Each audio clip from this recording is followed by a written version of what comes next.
I've changed because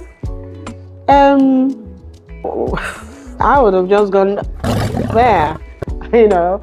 I found out the hard way about defending Nigerian women. Majority of them have money. Anything goes. Ruggedman TV International. On YouTube and Facebook. Subscribe and follow now. Also, like, share, and comment. For talk shows, skits, lifestyle, news, music, and more. Don't forget to turn on your notifications. Ruggedman TV International. Can you remember the number of movies you've done and the titles? The number of movies,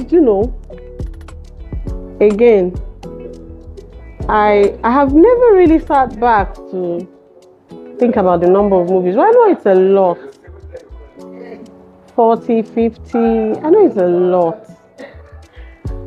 Maybe, you see, the thing is, maybe if it was when we had social media, I would have wanted to be counting so that I can be validated and I can say I have done this and this.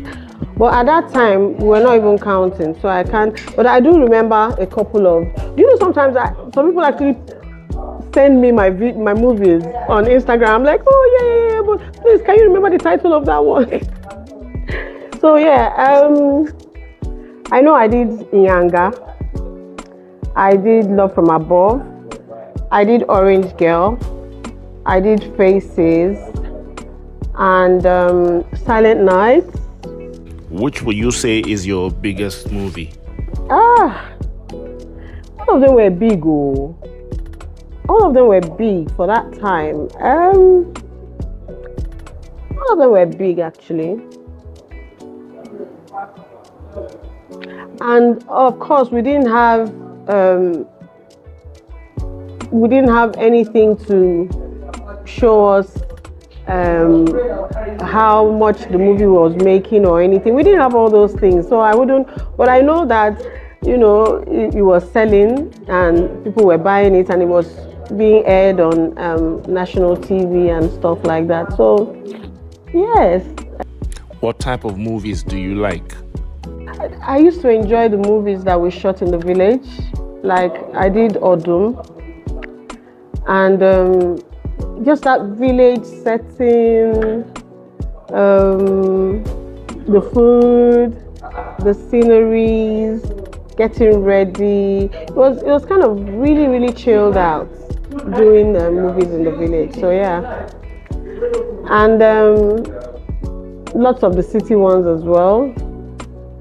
But most importantly, I have had the opportunity and the privilege to work with the biggest and best people, the biggest and best human beings, and like Uncle Peter Doche, who always stared as my father.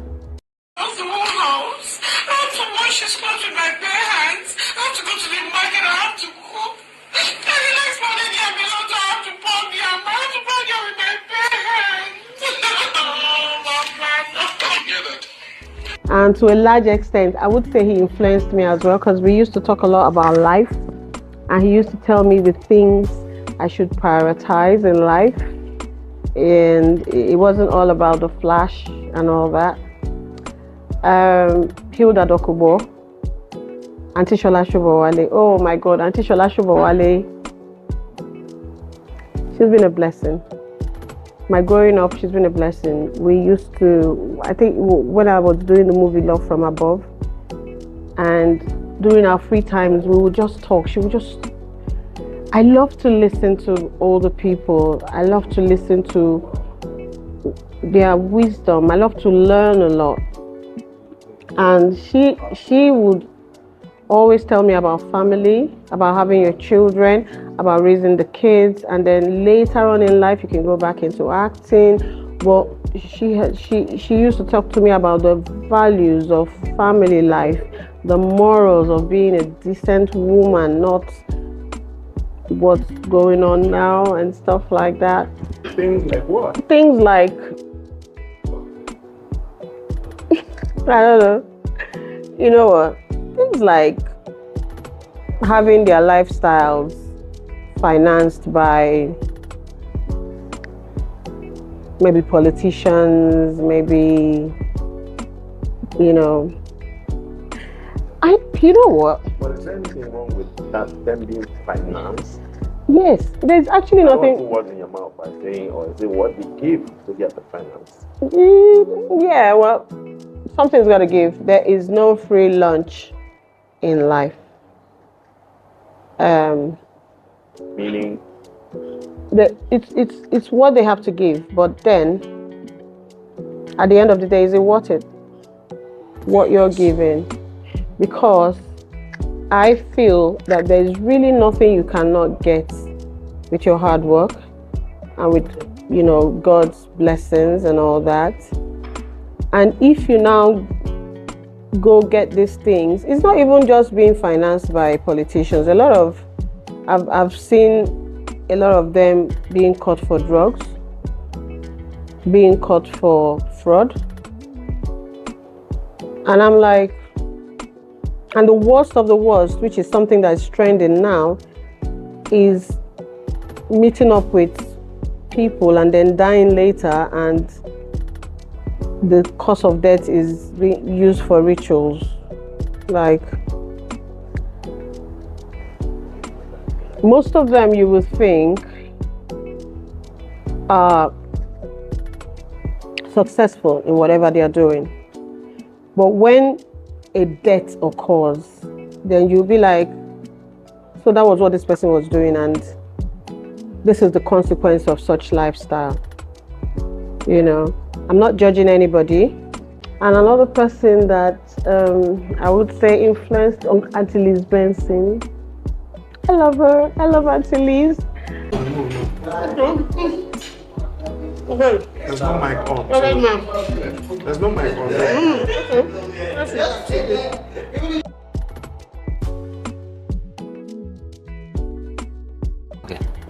Did you do any acting when you moved here?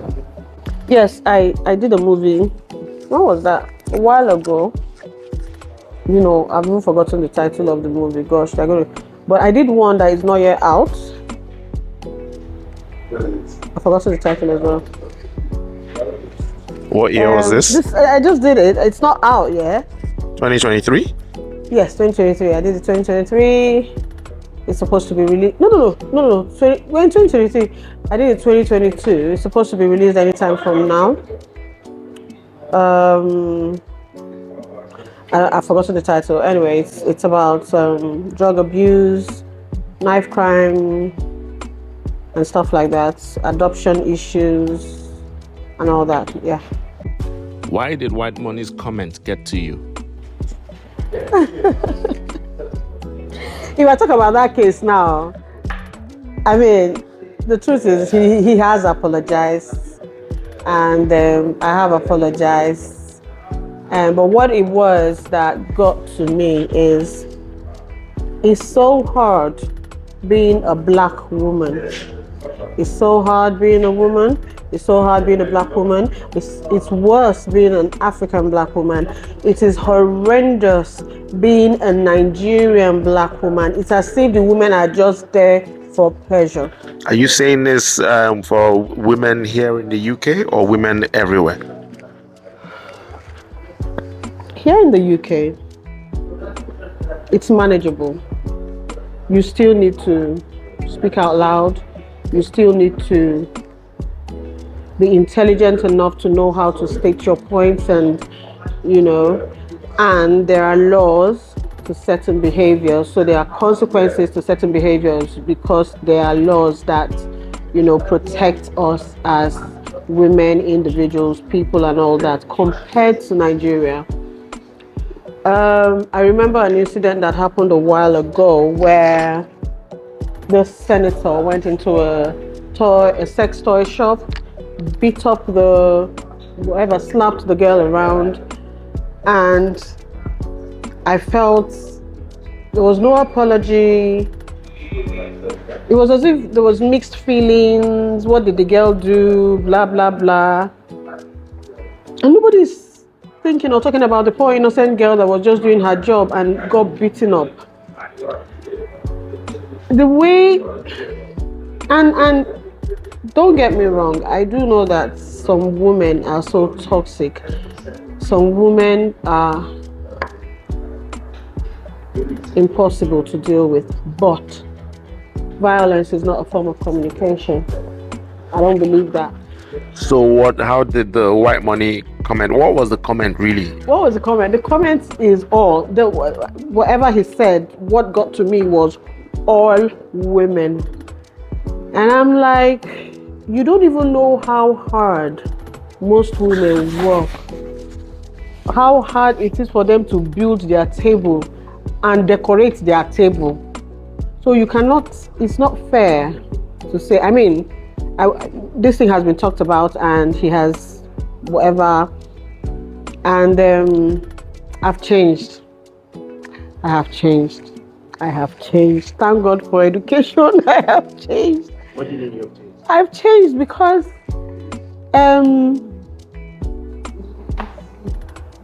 I don't know, I would have just gone there, you know. But I was just doing there and there and there, because I just found out the hard way about defending Nigerian women. A few of them do know the point you're raising, the point you're making, and a few of them do, appreciate the fact that you're defending them and you're speaking out about, certain things that are being done to them that is not right. But majority of them have money. Anything goes. If you like, tell them to go on all fours and put a chain around their neck, like, and pull them. They would do that happily, without thinking that you're infringing on their human rights or you're making them behave in an animalistic way. As long as the guy has money, eh? Yes. And even with what happened with me and white money, I now knew that a lot of the women that were attacking were women. A lot of the people that were attacking were women, and I'm thinking, attacking who? Me. Waiting, she don't start again. She wants to trend. She wants to, what was this thing that they say when you want to be popular again? You want to use it to revive your career? I'm thinking to myself, me that is taking loan, going to school every day, which career am I reviving? You think I want to be an actress again? Acting for me is a hobby. It's not something that I want you to validate me with. I don't want you to really, I am blessed, and I would say I'm really, really blessed to be known as an actress, and I'm I have that voice, I have that popularity and everything, but I'm doing something else. And if you say I'm dragging white money so that I can pass my MSc exams, I will say yes, okay, maybe that's the point. But to revive my career, what? I don't, even my page on Instagram, it's not like I advertise for people and get money or anything like that. I don't do that. Anything I post on my page is just maybe I'm supporting a friend's business, or maybe doing something for a brand, and then I post it. But it's not like, I'm really into all that using Instagram for money and stuff like that. It's not, I don't know, for we that we are here, it's not working. Okay, I know you had coronavirus one time. At least I'll say you're the first official person that's had corona that I'm meeting. So let me hear, I'm not saying you look like a horse, but let me hear from the horse's mouth. How was it? Well, you see, initially when it started, everybody was probably thinking, oh, it's propaganda, it's nothing like that, it doesn't exist. But my son first had it, but obviously he's a young boy, very athletic and everything. So he was down for a few days, fever, and we were all doing the steaming thing and everything. And then a few days later, he was fine. I tried to avoid him, but then I was giving him medication and everything, and I didn't really take that wear a face mask in the house, for crying out loud, like quarantining him in his room, So after he got well, I think my little son got it because they share the same room, and then I just noticed I was finding it difficult to breathe. Like I was always trying to catch my breath. I said, no, it can't be now. It can't be, And then the headaches, the headache.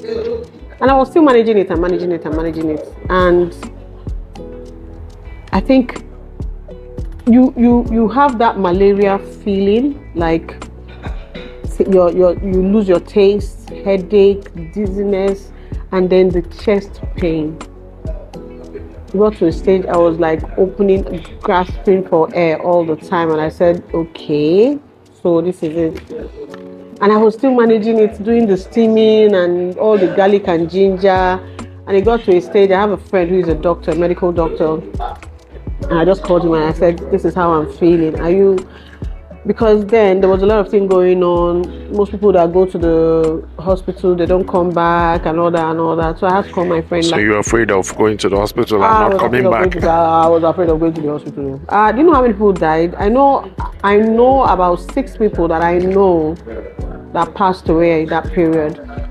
And I said, are you in the hospital? He said, yes. I said, please, I'm coming into the hospital now and, attend to me. And I think that was my saving grace. Like, I went into hospital, and even though he was not the one that treated me directly, but he told his colleagues that, oh, this is so and so person, please keep me aside, keep me far away from every other person. So I had my own, there was a place they keep everybody, but I had my own space. I had my own room, my own toilets and everything. Initially it was Did bad. you pay extra for that, or it was just man no man? No, you don't pay extra. It's not even man no man. The man no man bit was, I just wanted to feel safe that someone I know is here, and you don't pay for it. We didn't pay what? No. And obviously you know about the NHS and our free medical care and stuff like that, so it's fantastic.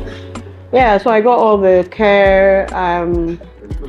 At a point in time I couldn't breathe at all, and the pain, so they had to start with steroids and everything. And there's so much about that corona pandemic. There's so much that is not even really like safe to say, because so much, like, most people that didn't even have corona, but because they had underlying illnesses, the virus would come and cause more harm. Now, whether it was the virus or it was something else, we don't know, because right now, as we speak, we still have coronavirus.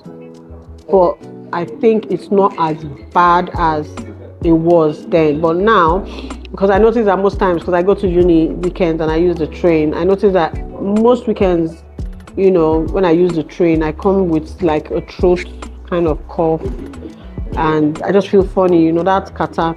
So I'll just quickly buy mouthwash, medicated mouthwash, and start to use it to gargle to get to my throat before the whole thing comes off. So what was the worst part of it for you, and how did you get out? How did you feel afterwards?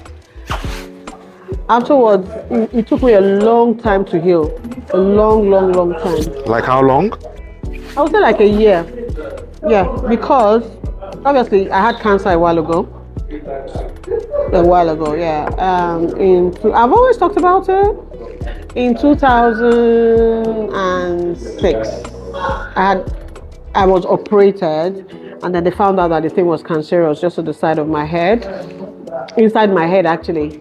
And there's a long name that it's called. I've forgotten about the name. So I've had treatment. I have chemotherapy and radiotherapy. So that affected my immunity. So my immunity is not as strong as.